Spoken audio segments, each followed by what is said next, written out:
Hello, everyone. You're listening to the Paradigm Shifts podcast with your host, Keisha Kruger. I'm an organization development practitioner and executive coach, working with leaders to create positive changes in the workplace using behavioral science.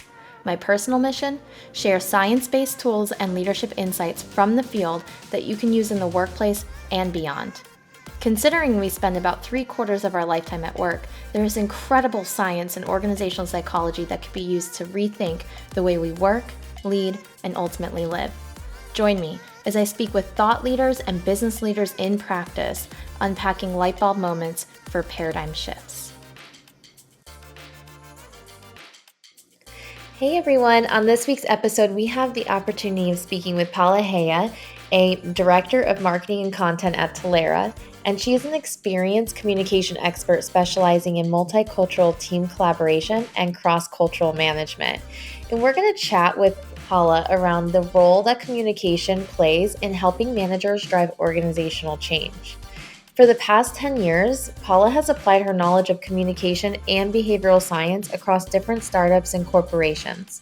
She holds a master's in industrial psychology, a specialization in strategic leadership and management from the University of Illinois, and also several coaching and management certifications.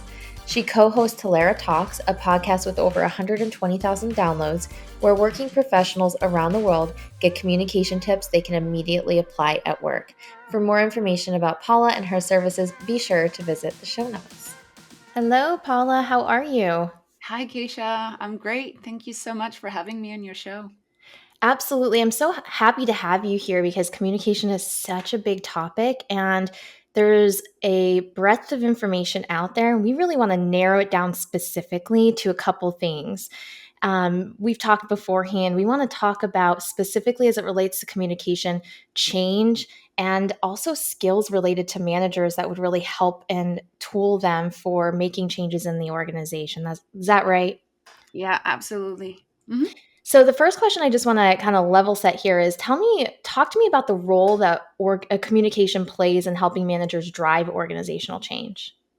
So, communication and organizational change are, in a way, like inextricably linked processes where without effective communication, change is impossible.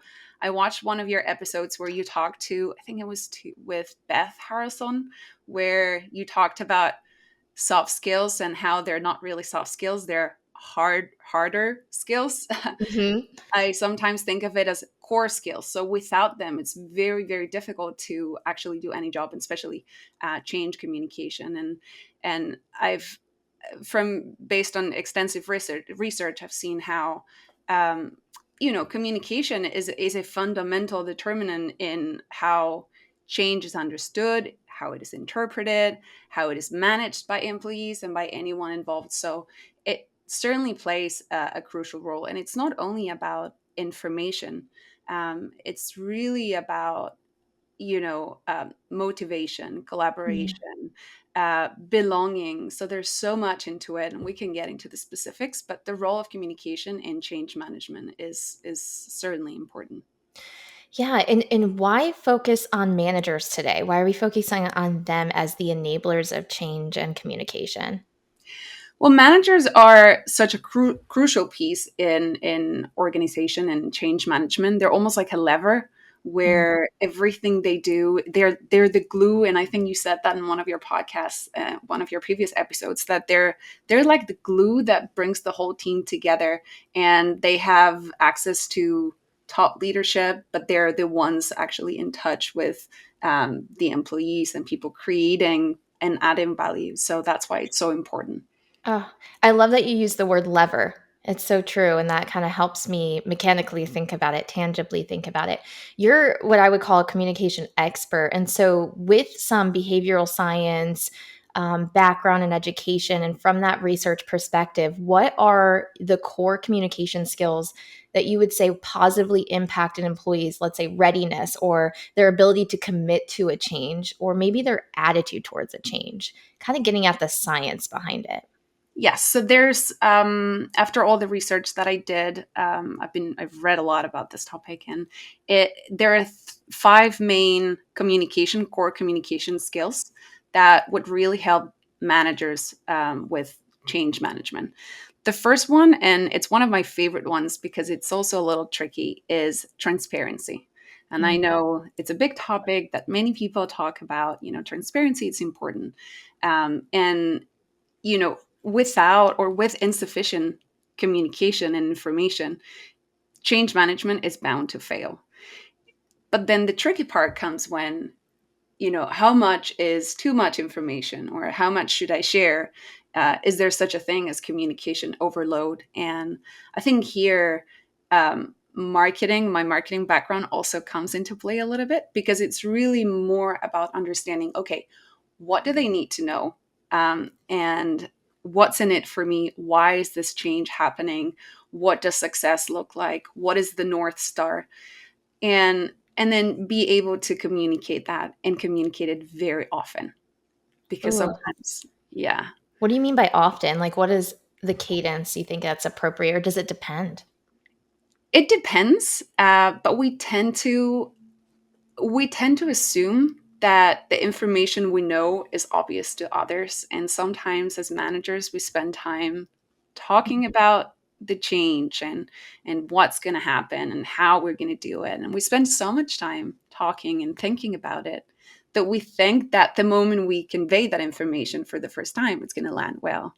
Mm. And I think there was, here it really depends on the context, but I read once that if you want something to resonate with people, they have to listen to it at least 10 times, 7 to 10 times. So we, That's huge. Yeah. And also, I can hear managers now, in terms of like the questions that they need to be asking themselves to transparently communicate and then convey the information. Well, you want to ask, what do they need to know? What does success look like, as like the 2 to 3 bigger questions? What are our North Stars? So, do they speak to their senior leaders to determine what scope of communication is appropriate as well, do you think? yeah, here you do really need top leadership support, which is not always easy, especially in larger organizations.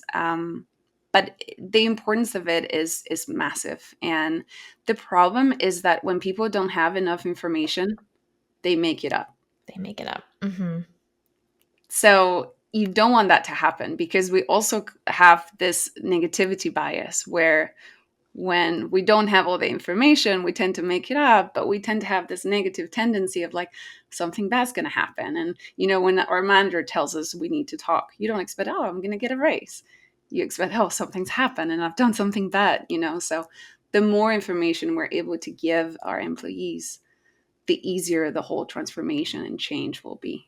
That's so true. And one other thing I want to highlight that you said I think is so crucial is that when we are immersed in the change, let's say we are the ones that are driving the change, or we are creating processes around the change effort, because we're so immersed in it, it really landed with me that we hear it all the time. So we expect, as if when we deliver this information, it's been heard by our employees several times, and it hasn't been. I think that's really landing with me, because we can be in our own bubbles and forget that, hey, this is brand new information. And it's almost like when you think about delivering that information, you have to think about, how would I receive this if I was hearing it for the first time? Hmm. Exactly. And there's so much to process, right? You've had a lot of time to think about all the variables and what could happen if, and, all the different scenarios have happened in your head already. So expecting that people hearing it for the first time is exactly what you said. Um, it's, we tend to assume that other people know what we're talking about, and yeah, hammering it in, where we repeat again what it's like. It happens in marketing, right? Where you have to repeat the same message, even if you may think that they know what you're talking about. Never assume. Awesome. And then the second skill, that was number one. Yeah. Number two would be participation. And here, this is massive. You asked about how can we make people feel more committed to the change, or what is also known as effective commitment to change, where you have this sort of like emotional attachment, and you're willing to put that extra effort to make sure that the change is successful. And yeah, here we're used to having this top-down communication where, okay, we're the managers, we've decided what's going to happen, and we also do that to make your life easier. So it's not only a matter of I'm the boss and I'm going to decide. Sometimes it comes from a very good place, but then you communicate sort of like top down, and when that happens, the employees, individual contributors don't feel part of that change. It's I've heard this IKEA effect before, Mm. where you want to be part of like creating this reality together. So yeah, having this dialogue where, of course, there are many things that employees won't be able to decide, but that's where you come in with your, okay, this is the vision, this is my North Star, this is the reality or the change that we want to happen. I'm sure there are many different things that you can help us decide, like the smaller steps or the activities or behaviors that impact you directly. So, to get participation, we want to maybe create listening session moments with our employees. Is that right? Hmm.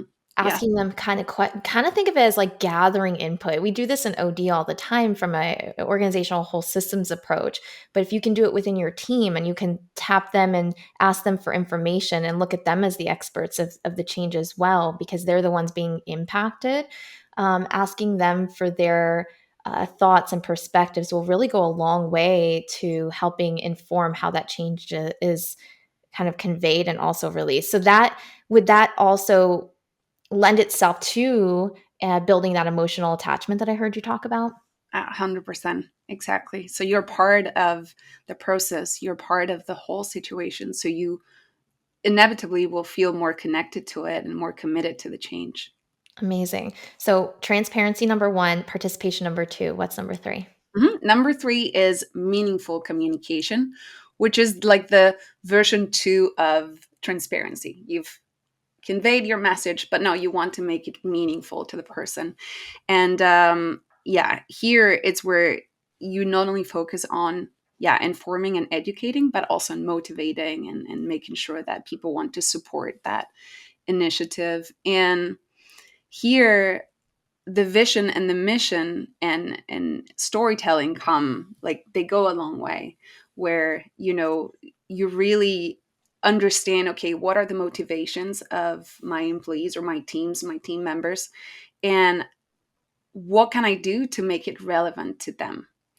Um, and then there's something super important here, that is, you cannot change values, but you Mhm. can change the perspective. So here we work a lot with, or I work a lot with, people from different cultures, and you see that values vary individually, but also based on where you grew up and your background. And in some cultures, um, tradition is a very important value, and change is not a good thing. But perhaps you want to change it. You want to reframe it in such a way that it's not so much about change per se. It's more about ensuring stability. So you want Mm. to move towards a place that will allow you to be a more stable team, or establish a more stable process. That's just a very small example. That is not just a small example, that's a huge example. So, finding out what your team members' values are and then reframing the change to align and anchor into that value. I love that example when you talk about traditions and customs, let's say, is a value for one of my team members or multiple team members. And instead of making this change about instability, we're making it about stability, right? The outcome, the results that we're getting from this change, from this pivot, from this realignment, is going to be stability. I think that's huge. If I'm a manager, how am I finding out about my individual team members' motivations? Like, what's a great way to do that? So here it's we go back to the previous core skill, where you really make them part of the conversation. You listen to them, active listening. I know that's a word that it's become a buzzword, which is very sad because it's so important. Mhm. As managers, we want to really ask them a lot of questions and really listen to them. Um, I also want to, like, I'm not naive, and I know that especially in large organizations, or if you're a busy manager, you manage a large team. It's very hard to listen to people individually, but you do pick up on the general theme, and you need to know your team. And at the end of the day, that's your job. It's to Mhm. really be that glue that brings people together. Yeah, the active listening skill is such a amazing core skill that managers really need to adopt and to be successful as a manager or anyone who is leading other people. So we have transparency, participation, meaningful communication. What's number four? Number four is understanding communication as a socially constructed process. And here is really understanding that the way we make sense of the world happens in, I guess, in two ways. Um, One is what's formally said, right, in front of managers or in a meeting or formal communications. And the other path or track is what is informally conveyed, usually among colleagues or when you go and have a drink after work. That's what you talk about when you have this water cooler conversation. So, really understanding this, there's this Dr. Homan. He did a great TED talk. I think it was called "The Inner Side of Organizational Change." Mm, I have to look into that. And he talks about this on stage and off stage behavior, and really understanding that, like, how do we create meaning? How do we make sense of the world? And understanding that helps managers say, okay, if I know that what's happening here, the things that I can see is just a percentage of it, I need champions in place that can help me coach and support employees, uh, and guide them through the whole process at a more informal level. Mm. So attaching champions, adopters, early adopters in place, what does that look like? Can you just break that down? If I'm a manager and I'm getting ready to do this, how do I do that effectively? So you have to really pay attention to what's happening and see who's more perceptive, Mm, who is adopting the change. So really look for those great outliers that actually get it, that understand what's going on. They know that that's how it has to be. And then leaning to that instead of, I guess sometimes we focus too much on what's not working, mm, but positive psychology is a great example of sometimes you just have to focus on what actually works and just make sure that that's happening across the board. It's not always easy, but you will realize that there are good things and that there are in general some people who believe more in the change or in the initiative. absolutely. And you're going to see what you believe, right? That's a big thing in cognitive behavioral therapy and all of the other principles that we've been talking about on this podcast in terms of positive psychology. Thank you for bringing that up. That's very helpful and helps me understand if I'm in a manager role, what I can do to find those outliers and identify who's more adoptive of change and kind of having them be the individuals that support and help guide and coach Mhm. others on the team. So we had transparency, we worked our way to participation, and then we got to meaningful communication, which is like version number two of transparency, right? And then we went to understanding communication as a societal construct process. And then now we're at the final one. What is that one? Mhm. So that is appreciation and support. I like to talk about them as something that, together. And here is that support from leadership, from leaders, from managers, and also the perception of it. So it's not only supporting them, but you want to make sure that they know it and that they feel it during transformation, during change. And here, there's this concept of psychological contract where you have this set of mutual expectations between the manager and the employee, and it contributes to building trust and just having that supportive environment. And there's a lot of studies that have shown that when you have when that psychological contract is fulfilled during change, then the emotional attachment and effective commitment to change is much, much higher. Thank you. And reward and recognition doesn't always have to be monetary. We can simply recognize an employee in the moment in real time. And that's generally good enough, and also helps an individual feel valued and appreciated and recognized, right? Absolutely. And it's also about understanding how you can break down the change into smaller, more digestible steps and phases, and then celebrate those small wins. Um, Mhm. when we hear change, it tends to be overwhelming. We tend to think, "Oh, everything is going to change." Like even when you're changing CRM provider software, you're like everything is going to be different. But there are constants, and finding those constants of like some things are going to stay the same, identify those, and then that's a way of reassuring them, listen, this is how I'm supporting you, not everything is new. Let's break it down into smaller steps, and then every step counts. So yeah, Mm. that's it doesn't have to be monetary. It can just be a way of, supporting and appreciating them getting closer, step closer to that vision, um, you know as a part of a bigger process. Building those wins in along the way will help drive that meaningful communication that you were talking about earlier, that the manager is responsible for kind of communicating and conveying when they're conveying the change overall. Absolutely. So, those are 5 core communication skills that managers need to be able to be successful in positively impacting an employee's ability to change, their readiness, their commitment. So, I heard from you that you have a 12-week course for managers to help develop these skills. So that's important, right? I'm a manager, I'm listening. It's like, great, Paula, you gave me the 5 skills I need, but now how do I actually learn them and develop them and upskill in these areas? So walk me through your 12-week course that you have that helps managers develop these skills. Yeah, so this is it's an online program that combines group sessions with one-on-one sessions, and there's 12 weeks, 6 different modules, and each module takes 2 weeks. So the first week we talk about getting started with communication and organizational change, and it's very, very practical, where we actually look at real examples of change, bigger, smaller, it doesn't really matter, because these are core skills that you can apply to different situations.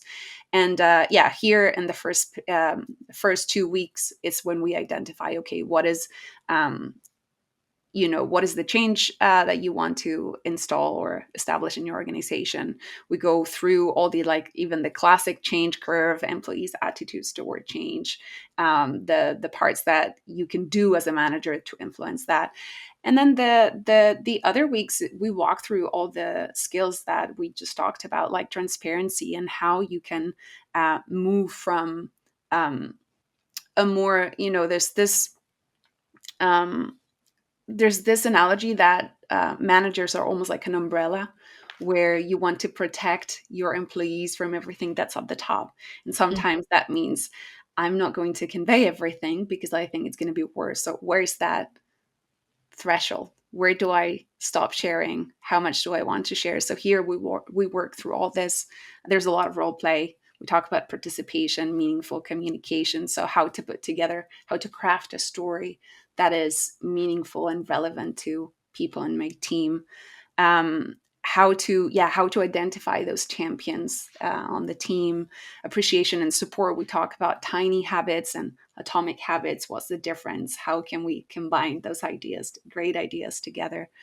We touch a lot on biases and how we can address them as managers. So there's a lot of practice. There's a combination of theory, practice, and then we have a couple of testing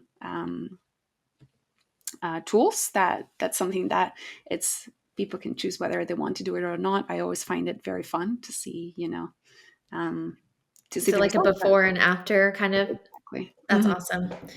Now, in terms of the changes that managers get to influence, can you talk to me a little bit about that? Because I can see being a manager listening to this and saying, well, I'm not driving organizational change at a large scale, right? So maybe I'm helping my team adopt a change that an organization is driving itself, or senior leadership is. But there are other types of changes that these skills apply to, maybe within a team scope. Can you talk to me about some of those and maybe some examples? Well, it can be really from choosing a new tool, or really applying a different methodology to how we report, how we write reports, or how we, for example, on the sales team, we had one way of dealing with leads, and now we have a different way of doing it. Or we used to do everything with open Slack channels, and now we want to do it more private, or the other way around. Like, there are many different changes that you can apply, and the great thing is that these communication core skills can be applied to all different changes, even like bigger changes, smaller changes. Um, Yeah, I'm just looking through all of these skills as core communication skills and how applicable they are just to like going to back to active listening, as you mentioned that during the meaningful communication stage, like that's a huge skill for coaching. If you're going to mhm, apply coaching to your practice as a manager, right? I mean, all of these skills really even help provide kind of a support to employee retention strategies. They help pick up employee morale. I mean, this is bigger than just helping drive change. This is what you're talking about here is it's good people management skills in mhm. general. That's very true. And that's what, management has many different applications and branches and skills. And of course, there's much more to it than change management. These in particular, these five are the ones that, according to research, impact more strongly on, yeah, effective commitment to change and change readiness, or individual change readiness. But you're totally right. Um, by being able to master these skills, you will be able to increase, as you said, employee retention, morale, collaboration, etc. Yeah, innovation, all of that. So generally speaking, where do you see managers usually get stuck then? So they tend to get caught up. I think the part of transparency gets very tricky, because people are very busy to begin with. So I that's the first step. So we're all very busy, and we often forget to share enough information. And sometimes managers don't even have the full reason of why something is happening. So I think that would be the first step. So if you feel like you're a manager and you're stuck, the first step is try to understand the change yourself. Be a role model in why is this happening. Talk to whomever you need to talk to until you understand it inside out. You don't need to understand every single step, but it is very important that you understand, okay, I believe in this. I want this to happen. I understand that there is value and that the change is appropriate. Otherwise, it's very difficult to pass that on to your teams. So that would be the first step. Mm. Yeah, you won't be passing it on to your teams, right? If you're not in agreement or in alignment with that change. And the whole reframe on being busy, I think, is really important and underplayed because we hear a lot that managers are busy and we have full plates. So reframing that to if you have more information, then you can be more efficient, right? And that's something that I think of often. Yes, we have full plates all the time, but my employees also need this information. So I love what you said about being a role model. If I don't have the information, if I maybe don't agree with the change and need to help me understand how my values align with this change, and I need to go get that information, take that initiative. For sure. And yeah, don't try to conceal information.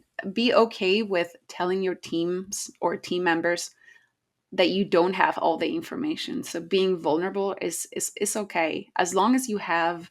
I think it's important that managers have a vision and a picture of what success looks like, but it's okay to not have all the different steps or stops until you get to that destination. I feel it's something sometimes similar to when parents are, not going through a good time, and then they try to hide everything from the kids. And I understand when they're little, but when they get older, sometimes it's just better to be honest and say, well, something is not working, and we're Mm. all adults here, and they probably understand a lot of things much better once they have all that background information. So what I'm hearing you say is putting that shield up around your employees could do more harm than it can do good, right?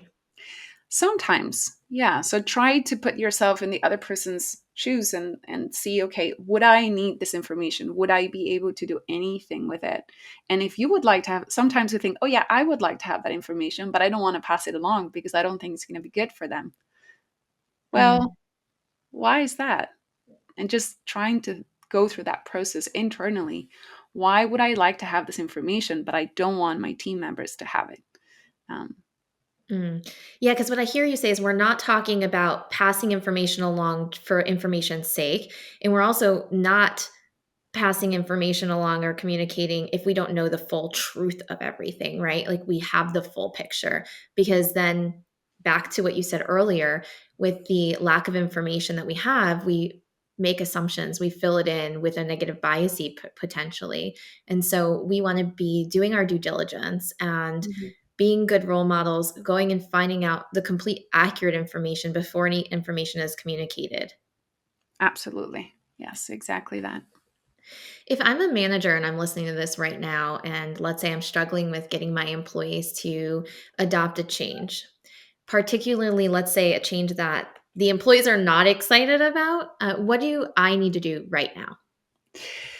So, first, understand that behavior is depending on context, and what works in one context may not work in the next context, right? I think it was Lowen who said behavior equals person plus situation, something Mm, like that. So, really understanding the context you're in and why your people are not liking that change so much is the first step. Um, Buy ins are hard because we don't like change. We don't like good change. We don't like bad change, unfortunately. So we need to be very empathetic as managers, understanding, yeah, perhaps they don't have time to learn this new technology. What can I do to make their lives easier if it's a question of I don't have time to learn? So understanding the context of my team and the reasons behind them not being happy with the change. And then once you have that, then you can craft that story of like, this is try to picture that compelling vision for the future and engage them in the process. Always engage them in the process. Ask them, get them involved, get, to the core of the reasons why they just don't want to change, why they're not excited. yeah. And if I'm a manager and I'm trying to navigate this process, generally, who do I go to in an organization to kind of get that support? Because sometimes I feel like it may feel like you're on an island by yourself, right? Who do I go to? Yes, this one is really hard and it will depend on the company size. For smaller organizations, human resources is usually that rock. And then sometimes I feel like they must feel on that island that you're talking about. But going, seeking out for support from other peer managers and people and your own manager, I really appreciate when my team members come to me and say, I need help. Mm, And sometimes we see that may be perceived as a sign of weakness. But if you frame it more from the perspective of I just want to be better, I just want to do my job better. From what I've seen, people tend to help more than what we would expect. So going to your manager, like perhaps sometimes top leadership or people um, and higher ranks, if you express those concerns, they tend to be more accepting than what we expect initially. mm. Is that because of that negative bias that we generally have? Perhaps. Yeah. And I'm thinking of brain science and just like how we're always scanning our environment for threats, and we're wired to look for what's not working, going back to, how we scan for, well, maybe we should think of this as something that is going to work out.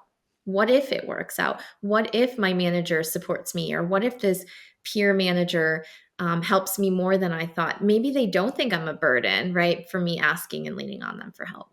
exactly. And then I also see a lot of great Slack channels and LinkedIn groups for other managers. And I've personally found them super helpful. That's another great point. You don't have to stay within the organization, right, to get the information you need or the support you need and to find comfort and solace in what you're going through, you can seek those outside sources and support systems as well. Absolutely. And it's a way of, as you mentioned, it can be a very solitary, lonely job, but having the support from other managers that may be going through something similar is of great help. Mm. So much goodness packed into this episode, Paula. I cannot thank you enough. And we are, believe it or not, wrapping up into our final question that I have for you, which I ask of all of my guests. And that is, what is the most recent paradigm shift that you've experienced? It's such a good question.